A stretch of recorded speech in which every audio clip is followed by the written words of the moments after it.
I'm Dr. Robert Mather, and today I'm going to talk a little bit about the neuroscience of dreams. And so, one of the fascinating things about dreams is that when you're asleep and dreaming, one, typically your body is paralyzed, but two, the parts of the sensory cortex that are associated with what's going on in the dream are activated. So, when there's visual components, and the visual cortex is activated, the auditory cortex is activated whenever you're hearing things in your dream, and so you end up experiencing kind of the real you know sensory experience of what the dream would be.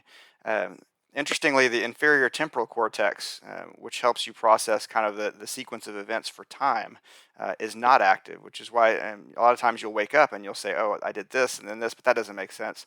It's because the dream components are out of order because that part of your brain was not functioning while you were dreaming, but you were still experiencing all the sensory components, just not the organization of time part of it.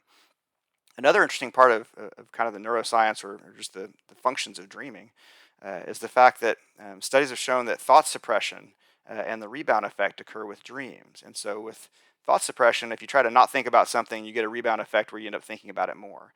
Well, the same thing happens if you try to not think about something before you go to sleep.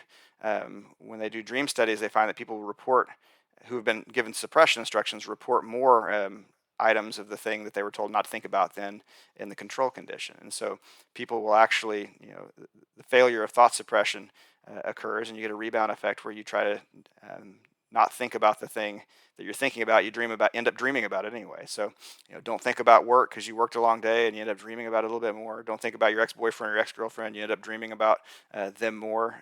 And so that goes back to kind of the general failures of thought suppression, but it occurs in dreams as well.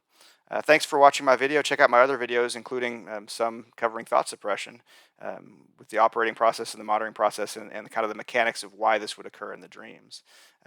Subscribe to my podcast, subscribe, watch my video, and thank you very much for watching this.